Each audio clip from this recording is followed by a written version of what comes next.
तो स्वागत करते हैं आप सभी लोगों का एक बार फिर से आपके अपने ऑफिशियल यूट्यूब चैनल पे जिसका नाम है study 91।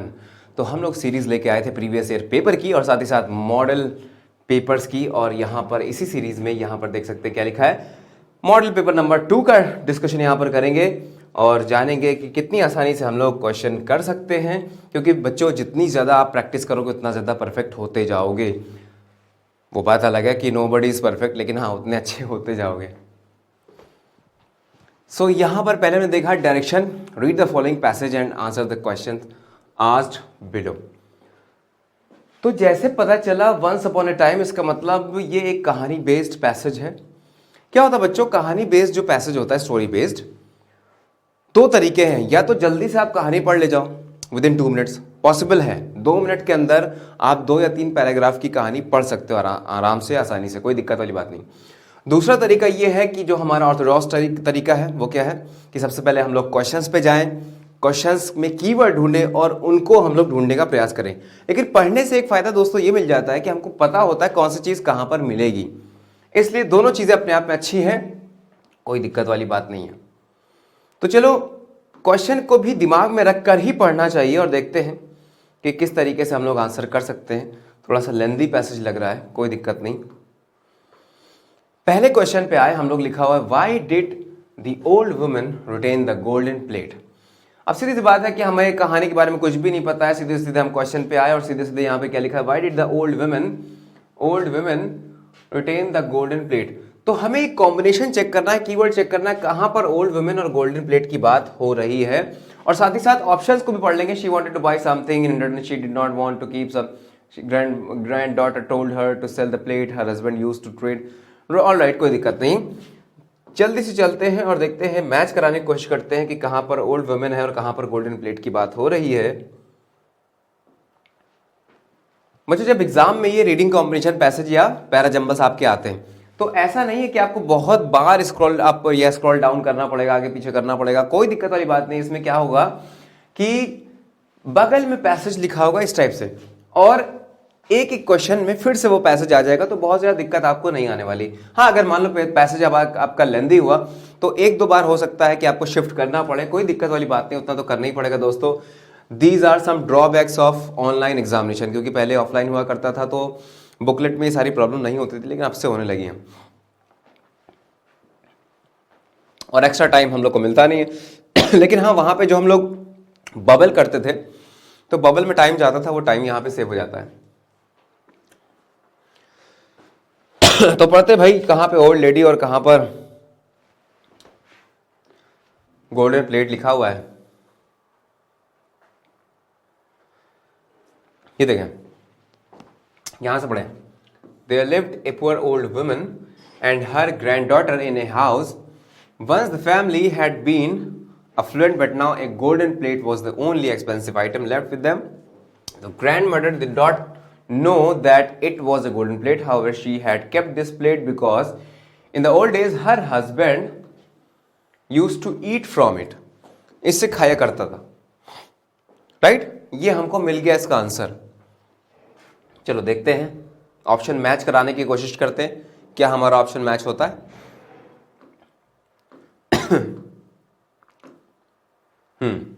So why did the old woman retain the golden plate? She wanted to buy something? नहीं, she did not want to, यहाँ to लगा दो, उल्टा हो गया, to keep that old plate anymore. Her granddaughter told her to sell the plate. Her husband used to trade from it. Trade नहीं करता था, her husband used to eat from it. ये वाला जो कि साफ तौर पे पैसेज में मेंशन है, तो बिना सोचे समझे इसमें हम पहले का 5 लगा के चले आएंगे। नेक्स्ट क्वेश्चन हमारा क्या है, देखने की कोशिश करते हैं। What did the first merchant do after seeing the golden plate. तो पहले तो बच्चों ये देख लें कि फर्स्ट और सेकंड क्या है यहां पर, क्योंकि 2 मर्चेंट की बात हुई है जिसमें से एक ग्रीडी है, क्योंकि मैंने स्टोरी पहले पढ़ रखी है, आपने नहीं पढ़ी होगी। तो पहला जो है कोई एक उनमें से वो ग्रीडी है। अब यहां पर फर्स्ट मर्चेंट कौन सा मर्चेंट है ये देखना पड़ेगा कि फर्स्ट किसको बोल रहा है, सेकंड किसको बोल रहा है।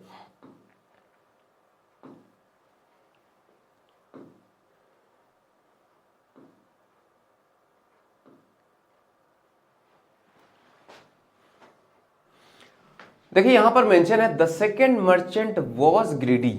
सेकंड वाला जो था वो ग्रीडी था। वो पूछ रहा है क्वेश्चन में फर्स्ट वाला, तो फर्स्ट वाला अच्छा वाला था। फर्स्ट वाले के बारे में पूछा क्या गया, जल्दी से देखते हैं फर्स्ट वाले के बारे में क्या पूछा गया है। What is the first merchant, यानी अच्छा वाला मर्चेंट जो था, do after seeing the golden plate, उसने क्या किया, क्या किया भाई?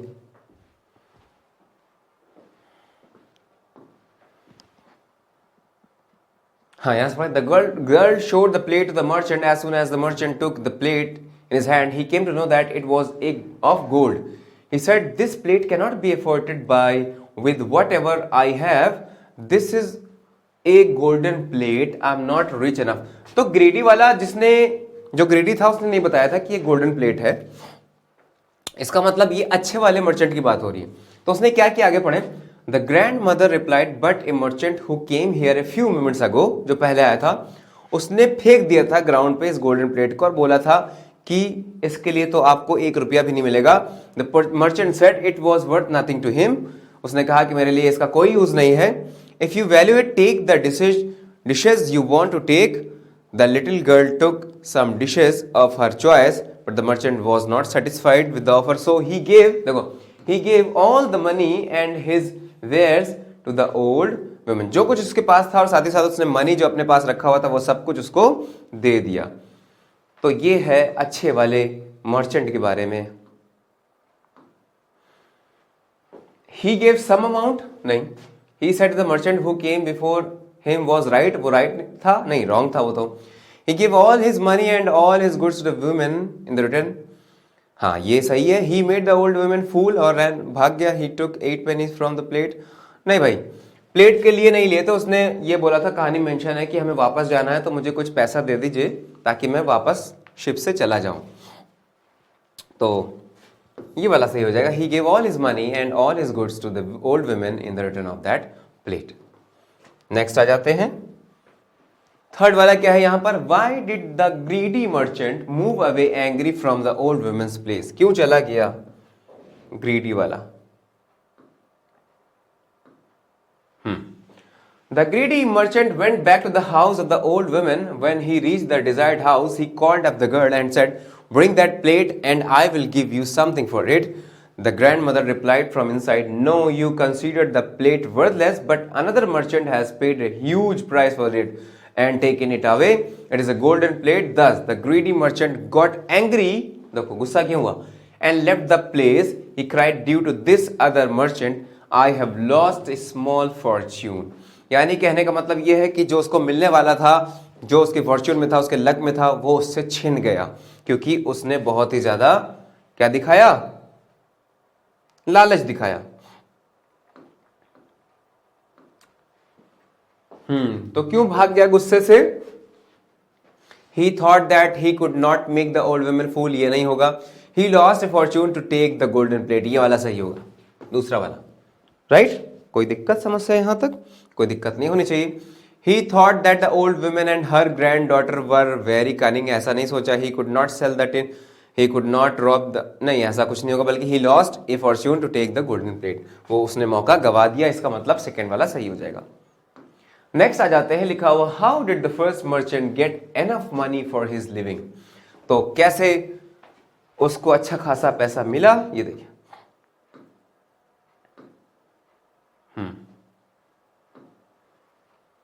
भाई गोल्डन प्लेट उसके पास आ गई, राइट? फिर क्या किया उसने? He ran down to the river side and saw the other merchant in the boat. He called loudly, "Hello, boatman, stop your boat." The merchant in the boat asked the boatman not to stop. Accordingly, the boatman did not stop. The merchant reached the city, which was on the other side of the river. He sold the golden plate and got enough money for his living. So he lived happily thereafter. So how did the first merchant get enough money for his living? He sold all his tin? Nahi. He met the richest old lady. He got special power? नहीं. He sold the plate for a large amount. He had a gold plate and lots of tin.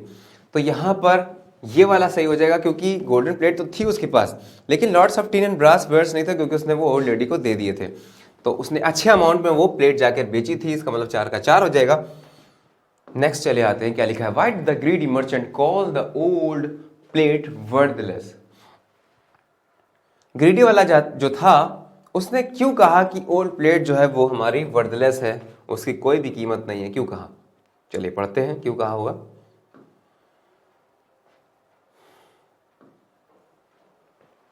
हाँ, let's see what the merchant will offer for the old plate. We don't use it often and perhaps he will take it and give us something that we want. The old woman called the merchant at the doorstep of her house. She showed him the golden plate and said, "Sir, will you take this plate and give something in return?" The greedy man took the plate and scratched its backside with a needle.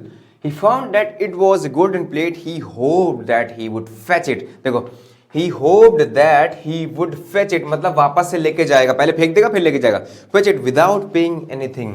यानी कि इतना ज़्यादा गिरीड था, इतना ज़्यादा लालची था कि भाई उसको पता चल गया कि गोल्डन प्लेट है, चाहता तो 10 रुपए दे देता और लेके उसी वक्त चला जाता, लेकिन उसने क्या किया? नहीं गया। उसको 10 रुपए भी नहीं देने थे उस ओल्ड लेडी को, तो उसने क्या किया?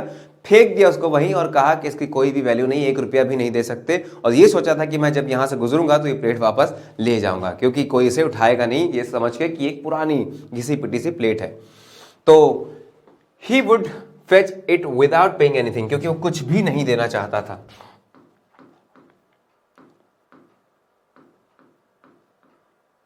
यहां पर आ जाए, because he wanted it without giving anything in return. ये वाला यही सही है। He thought it was old and useless. नहीं, he wanted to make the old woman fool. He wanted to take another thing. He wanted to be insisted by the old woman. नहीं, he wanted it without giving anything in return. इसलिए उसने फेंका, right? इसलिए उसने worthless बनाया उसको। चलो भाई, 5 क्वेश्चन हमारे हो गए। अच्छा, एक बात और, आप चाहें तो 1 गो में, ये तो मैंने क्वेश्चन 2 आंसर देखा, क्वेश्चन में जो कीवर्ड्स थे उनको हमने पहले देखा, उसके बाद हम पैसेज पे आए। यकीन माने इसमें भी उतना ही टाइम लगेगा जितने में आप पहले टाइम लगता था। तो आप यहां पर देख सकते हो, हाँ, तो आप यहां पर देख सकते हो जो हमारा पैसेज है, आप अगर पढ़ना चाहो तो पढ़ भी सकते हो। Once upon a time there lived a merchant. It will take a few minutes, 2 से 3 मिनट आपको लगेंगे, बाकी टाइम आप जितने भी क्वेश्चन है बड़ी आसानी से आंसर कर सकते हो। तो आप यहां पर देखें, चाहे तो आप पढ़ सकते हो, टेक द स्क्रीनशॉट अगर आपको अपने लिए स्टोरी चाहिए, या अगर आप मुझसे बोलोगे पीडीएफ फाइल के लिए तो मैं आपको प्रोवाइड करा दूंगा। इसका स्क्रीनशॉट भी ले सकते हो खुद से करने के लिए कि आप पढ़ के देखो, आप स्टोरी ये जो 4 पेज की 5 पेज की नजर आ रही है, आप कितने टाइम में खुद से पढ़ सकते हो। नहीं ज़्यादा है, 5-6 पेज की है। चलो खैर, 5-6 पैसेज होंगे, पेज नहीं होंगे। वो तो इतना बड़ा फॉन्ट यहाँ पे लिखा है तो आपको लग रहा पूरा पेज भर गया, लेकिन वो छोटे छोटे पैराग्राफ है। तो ये पैसेज हमारा हो गया, लेकिन अभी इसमें सिर्फ क्वेश्चंस हुए हैं जो कि पैसेज में से थे। अब कुछ क्वेश्चंस जो कि एंटोनिम और सिनोनिम के बेसिस पे आते हैं, जैसे पूछ रहा है choose the word or group of words which is most similar in the meaning to the word of words printed bold as use in the passage.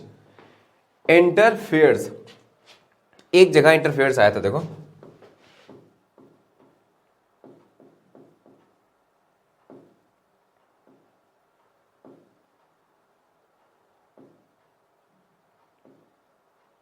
कहाँ गया इंटर, ये देखो, one day when they went to the town they divided the streets between them.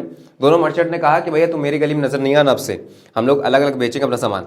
So that none of them interferes in each other's marketing, कोई एक दूसरे को प्रभाव यानी इंटरफेरेंस ना कर सके बीच में, यानी दखल अंदाजी ना कर सके। इसका सिमिलर मीनिंग हमसे पूछा गया है।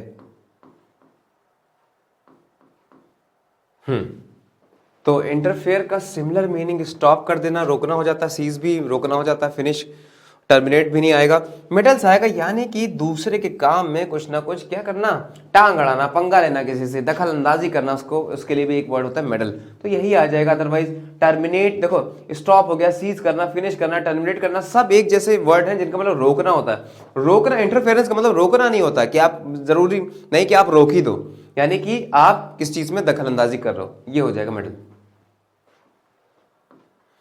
Next is accompanied। मैं पैसेज की तरफ नहीं जाऊंगा, पैसेज में एक वर्ड ये आया हुआ है जिसका मतलब ये है कि दोनों साथ साथ चलते थे, दोनों मर्चेंट, accompanied। अब साथ साथ चलने के लिए टुगेदर, इसका सिमिलर मीनिंग फाइंड आउट करना है। सिमिलर, हेल्प करना, अटेंड करना, एडवर्टाइजमेंट से बना, ये दोनों, ये कुछ हो नहीं सकते। एस्कॉर्ट का मतलब किसी को चोरी छुपे देखना, है ना। तो ये हो जाएगा कॉन्वॉयड, जिसका मतलब साथ साथ चलना। अगला टर्म यहां पे लिखा हुआ है ग्रीडी।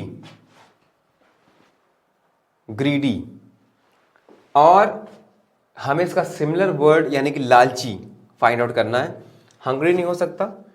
स्विनिश का मतलब भी जो बहुत, देखो स्वाइन फ्लू जैसे होता है ना, पिग से बना है, तो बहुत ज्यादा भुक्कड़ खाना खाने वाला, और ये भी वही सेम, यानी कि तीनों वर्ड सिमिलर हैं, क्लोज हो नहीं सकता। तो बचा क्या? रेपेशियस, जिसका मतलब होता है लालची।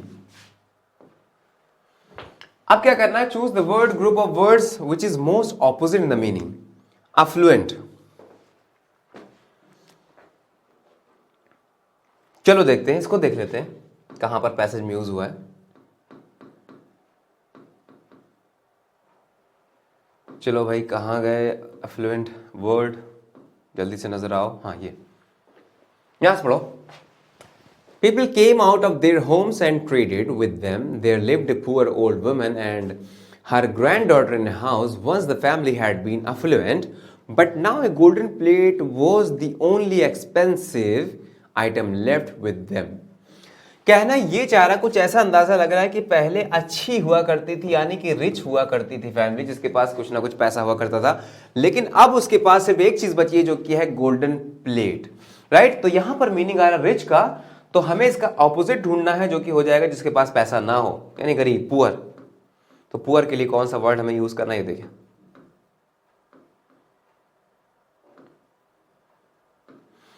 तो पुअर के लिए वर्ड ढूंढना है। इम्प्रोवाइज नहीं, इम्प्रोवाइज तो नया तरीका होता है किस चीज़ को इम्प्रोवाइज करना। फेलिंग भी नहीं होगा। सफरिंग का मतलब तो किस चीज़ से सफ़र करना होता है, अनसक्सेसफुल नहीं। ऐसा नहीं कि जो गरीब है वो अनसक्सेसफुल है। इसका मतलब क्या? पुअर का जो सेंस देगा वो डेस्टिट्यूट, जिसका मतलब जिसके पास कमी हो पैसों की, poor. Next is expensive. Expensive क्या थी? प्लेट। इसका हमें ऑपोजिट वर्ड फाइंड आउट करना है, जो कि एक्सपेंसिव ना हो, और वो क्या होगा भाई? यहां पे नजर आ रहा है कि चीप होगा। राइट, तो ये सारे के सारे 10 क्वेश्चंस आपके सॉल्व हो गए रीडिंग कॉम्प्रिहेंशन पैसेज के। अब आ जाते हैं यहां पर अगला टाइप का क्वेश्चन। क्या दिया हुआ है? Fill in the missing words with the appropriate words that are appropriate in the given passage. इसका मतलब ये और कुछ नहीं बल्कि पूछा गया है क्लोज टेस्ट पूछा गया है दोस्तों। क्लोज टेस्ट पूछा गया है 5 नंबर का। देखो 1 2 3 4 5। तो पहले पढ़ते हैं हम क्या लिखा हुआ है। As a rule of thumb, इसको थंब नहीं बोलते, थंब नहीं बोलते, बी साइलेंट। ऐसी कंघी जो होती है ना, कंघा, उसको कॉम्ब नहीं बोलते, कॉम बोलते। कॉम हो गया, थंब हो गया, B silent. As a rule of thumb, a manned mission cost from 50 to 100 times more than a comparable unmanned mission। कह रहा है मैन मिशन में ज्यादा कॉस्ट लगता है बजाय किसके? अगर कंपेयर किया जाए अनमैन मिशन, यानी कि जब हम मशीनों को भेजते हैं तो ज्यादा पैसा नहीं लगता, लेकिन हाँ मैन को भेजा तो ज्यादा पैसा लगता है। दस for scientific exploration alone missions employing machine, यानी कि जो मशीन का यूज करते हैं हम लोग। अभी बताएं मशीन का यूज किस चीज में करेंगे। यहां पे मेंशन पहले से इसने कर दिया कि मैंड मिशन, यानी मैंड का यहां पे मतलब क्या है? जहां पर हम इंसानों को भेजते हैं। Cost from 50 to 100 times more than A comparable unmanned mission, यानी कि कॉस्ट ज्यादा करता है, कहना ही चाह रहा है। अब देखो भले ही कम करता हो, हमें यहाँ पे जनरल अवेयरनेस या जनरल नॉलेज नहीं लगाना होता, जो पैसा कह रहा है वही सही मानना होता है, हमें उसी के अकॉर्डिंग आंसर देना होता है। तो कह रहा है कि मैंड मिशन जो है वो ज्यादा कॉस्ट करता है बजाय अनमैंड के। दस for scientific exploration alone missions employing machine intelligent, machine intelligence का यूज कर रहा है, एआई का यूज कर रहा है। राइट, जब एआई का यूज कर रहा है तो जाहिर सी बात है कि जैसे आपने पढ़ा होगा एआई अगर कहीं आ जाता है तो वहां पे नंबर ऑफ मैन की जरूरत जो होती है वो कम पड़ जाती, कम होती, रिक्वायरमेंट इतनी ज़्यादा नहीं होती। क्योंकि कई लोग आप आजकल देखते हैं डरते भी हैं, घबराते भी हैं कि बहुत ज़्यादा चैट जीपीटी हो गया, एआई आ गया है तो क्या हमारी जॉब खत्म हो जाएगी। हाँ, जॉब पे असर हो सकता है, लेकिन मशीनों को चलाने के लिए भी कहीं ना कहीं हम इंसानों की ज़रूरत पड़ेगी, और मशीनों से तो गलती हो ही जाती है। तो यहाँ पर एम्प्लॉइंग जो कि मशीन लगाता है और साथ ही साथ इंटेलिजेंस, तो यहाँ पर मैंड तो नहीं आ सकता, अनमैंड आएगा। राइट, पहले का ऑप्शन देखते हैं, मैंड, अनमैंड, स्पेस, लूनर, तो क्या हो जाएगा? अनमैंड, जिसमें मनुष्य की आवश्यकता नहीं होती। क्योंकि आगे कॉमा लगा के लिखा हो ना, एम्प्लॉइंग, जो कि एम्प्लॉय करता है क्या, मशीन इंटेलिजेंस को। तो मशीन इंटेलिजेंस मैन्ड मिशन में तो नहीं आ सकती, इसलिए मतलब अनमैन्ड होगा। हाउएवर अगला क्या है, अच्छा इससे पहले भी है, एम्प्लॉइंग मशीन इंटेलिजेंस आर क्या, are liked, wanted, used, preferred, नहीं बल्कि प्रेफर किया जाता है, क्योंकि मैन्ड मिशन की जो कॉस्ट होती है वो ज्यादा होती है, तो प्रेफर्ड आ जाएगा दूसरे वाले में। Next is however there may well be other than scientific, कुछ और भी कुछ हो सकते हैं, क्या हो सकते हैं देखते हैं। कॉजेस हो सकते हैं, क्लूज हो सकते हैं, ऑब्जेक्ट्स होते हैं, नहीं बल्कि रीजंस हो सकते हैं, क्योंकि आगे रीजंस बता रहा है, पॉलिटिकल रीजंस है, हिस्टोरिकल रीजन, ये सब बता रहा है। तो कॉज, बच्चों पहले तो आप ही बताओ कि कॉज और रीजन में क्या फर्क होता है। मैंने कहा कि आपके यहां पर देरी से आने का क्या कॉज है, नहीं क्या रीजन है। रीजन एक ही बात के अलग अलग बहुत सारे हो सकते हैं, और वो रीजन आपका बनाया हुआ खुद का हो सकता है कि हम सुबह जल्दी उठ नहीं पाए, या घर में पानी खत्म हो गया था, रीजन माइट बी एनीथिंग। लेकिन कॉज कुछ गिने चुने होते हैं, कि अगर हम कहा जाए कि से कैंसर के क्या कॉजेज होते हैं, तो आप गिने चुने बता दोगे, इससे होता है, उससे होता है, उससे होता है, खुद से नहीं बना सकते, जबकि रीजन खुद से बना सकते हो, खुद से दे सकते हो।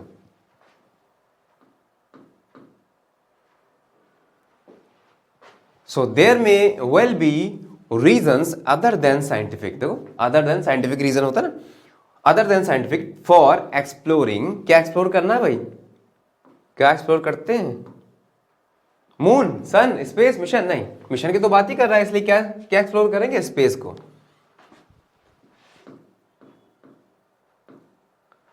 उसके बाद क्या है, सोशल, इकोनॉमिक, पॉलिटिकल, कल्चरल और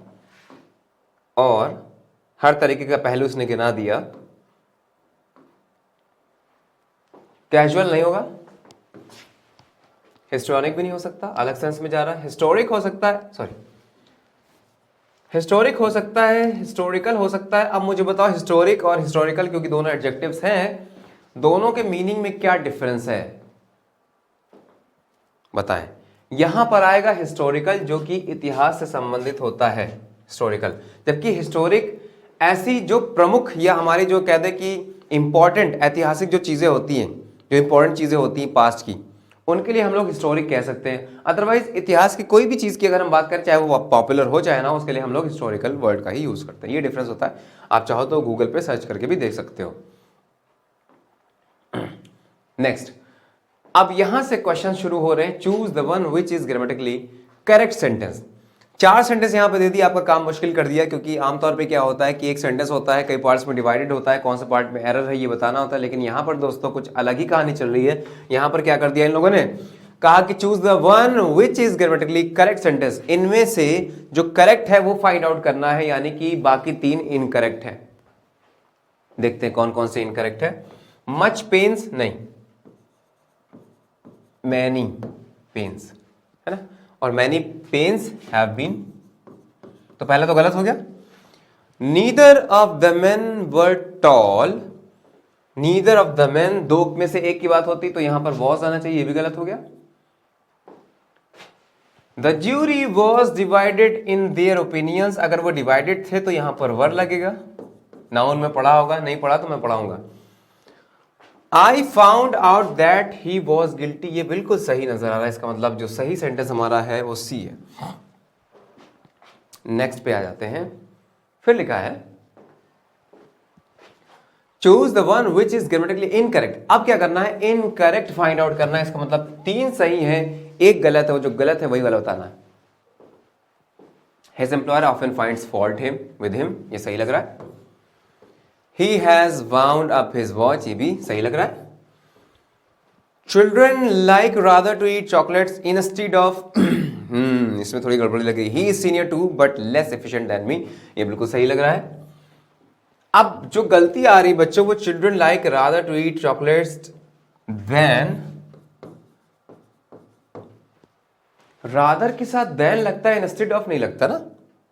जब आपने rather ना लगाया तो instead of कह सकते हो, है ना, जैसे आई ईट चॉकलेट्स इंस्टेड ऑफ स्वीट्स, लेकिन जब रादर वर्ड यूज कर दिया ना तो देन लगाना पड़ेगा, इसका मतलब सी आंसर आ जाएगा, जो कि इनकरेक्ट है। Right, got it. Now the next is choose the one which is grammatically incorrect. Again incorrect sentence हम लोग को फाइंड आउट करना है। चलो 20 से शुरुआत करते हैं। He is too miserly to part with. Part with का मतलब होता है, बताएं, पार्ट विद का मतलब होता है खर्चा करना। पार्ट विद हिज मनी एक फ्रेजल वर्ब है जिसका मतलब पार्ट विद का मतलब खर्चा करना। तो बहुत ज्यादा लालची है खर्चा करने के लिए अपने मनी को। सही है सेंटेंस, कोई दिक्कत नहीं। आई एंटेड जिसके साथ जुड़न आता, I hated going to Kolkata, बिल्कुल सही है। He has no desire for fame, बिल्कुल सही है। ये सही, ये सही, ये सही। इसका मतलब 100% पहले वाले में कोई ना कोई एरर होगा। वो देखते हैं क्या एरर, बहुत ही आसान सा एरर है। He has invited me for dinner नहीं। जब भी बच्चों आप इन्वाइट का यूज करो ना, इन्वाइटेड टू द पार्टी, तो टू प्रेपोजिशन का यूज करो, फॉर का यूज ना करो। He has invited me to dinner. तो उम्मीद है यहां तक क्लियर हुआ होगा। Now coming to the 19th question, that is choose the one which is grammatically incorrect. Again 3 sentence जो कि सही होंगे, एक हमारा गलत होगा।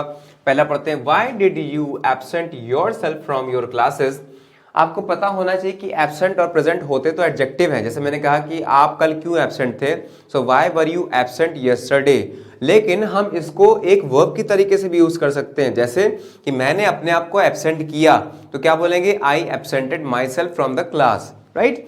तो अब यहां पर कहना चाह रहा है, why did you absent yourself from your class, बिल्कुल सही सेंटेंस लिखा हुआ है।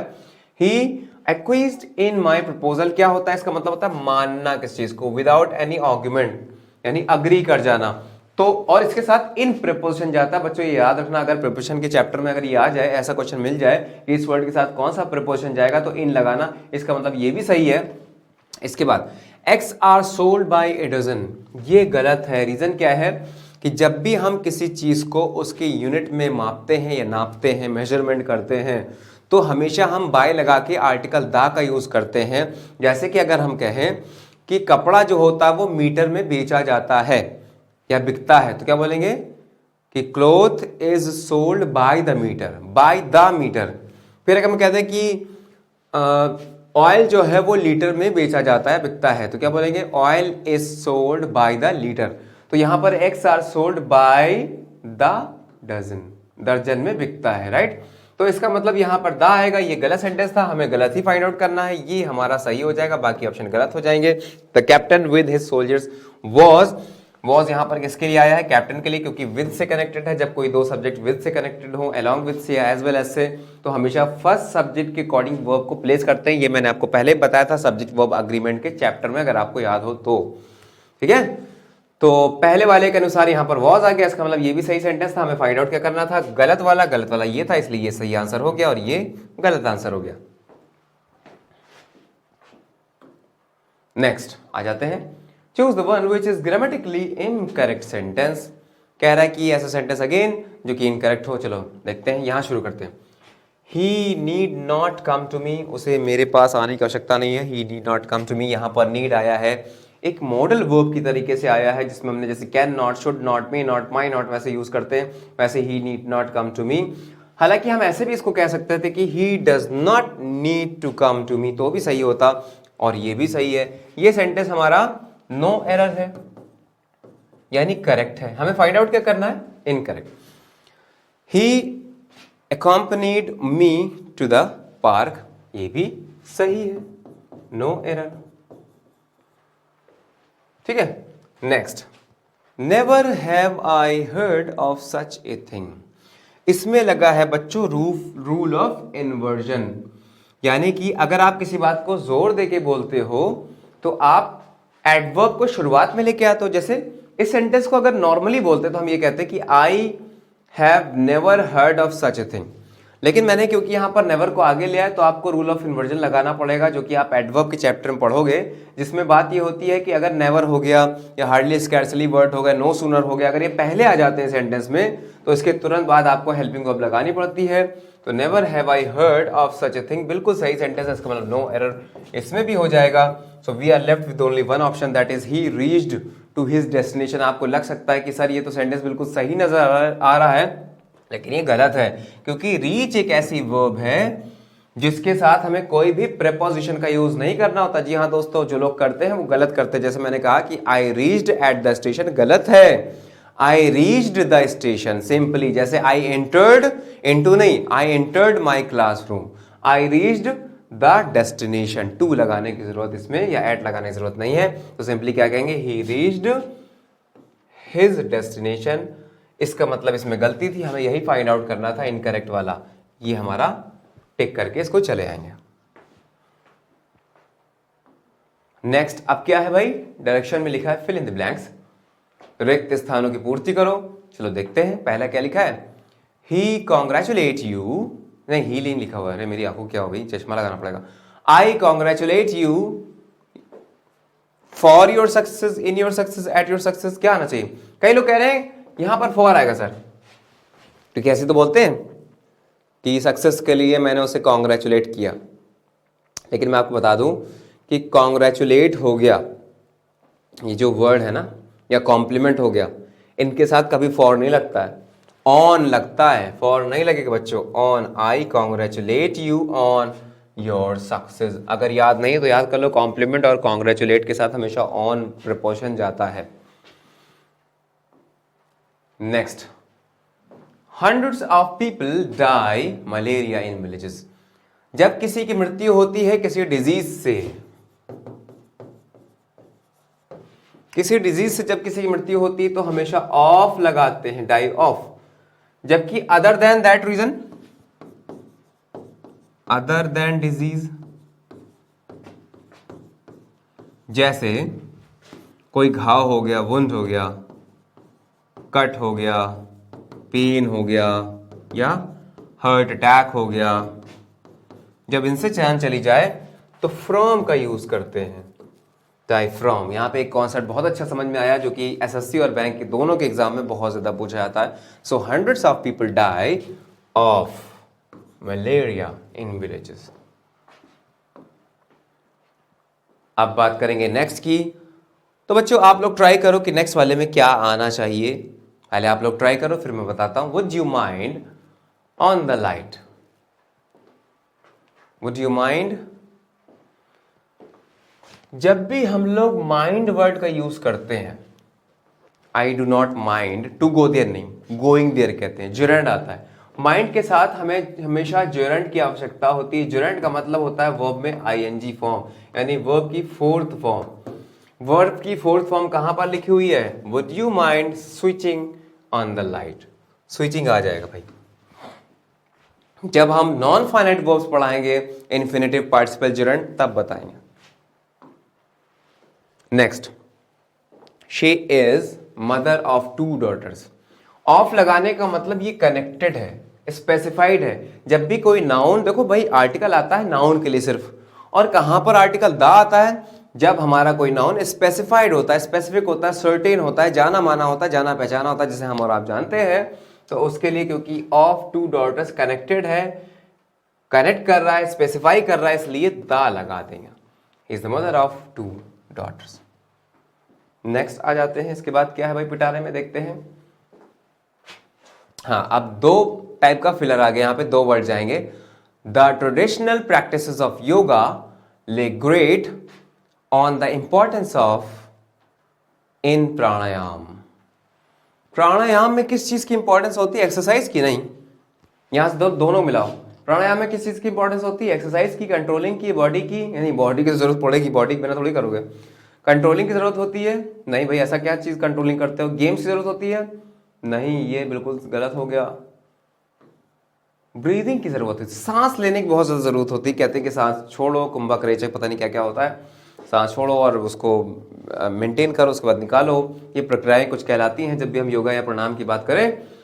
तो ट्रेडिशनल प्रैक्टिसेस ऑफ योगा सबसे ज्यादा किस चीज पर क्या करता है, ले का मतलब डालना, किस चीज को, क्या, great emphasis on the importance of.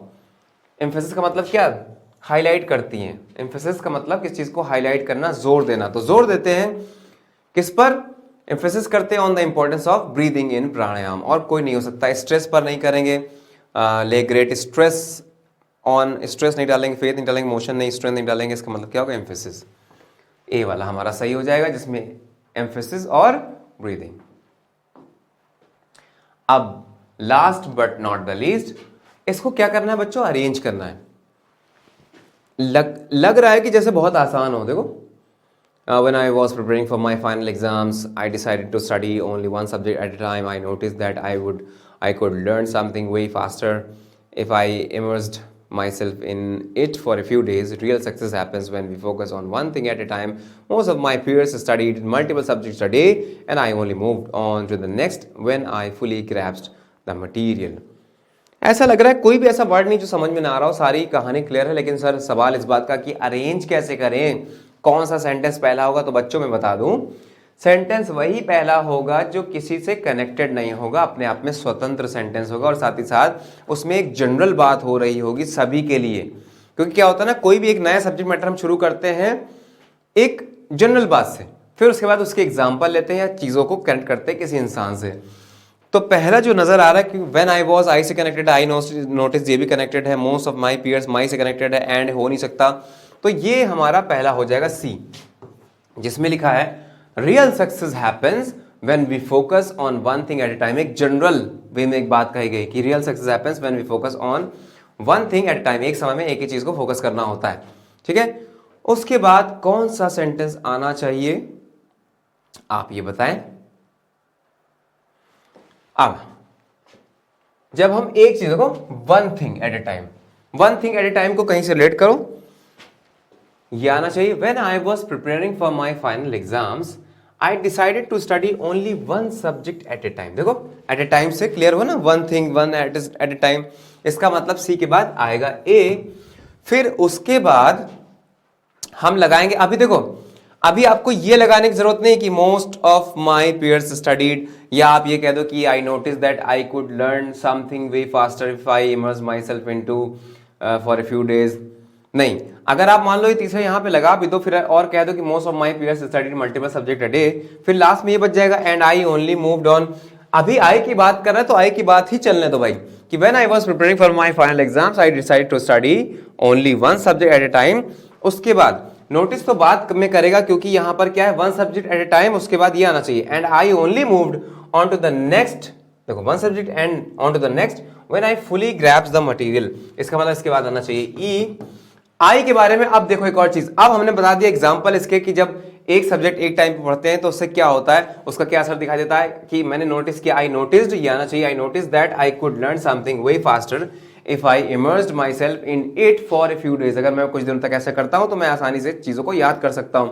इसके बाद आएगा बी, और लास्ट में क्या बचता है डी वाला, इसमें लिखा है most of my peers studied multiple subjects a day. ऐसे बहुत सारे लोग हैं जो मल्टीपल सब्जेक्ट पढ़ते हैं, तो ये वाला ऑप्शन हमारा लास्ट हो जाएगा।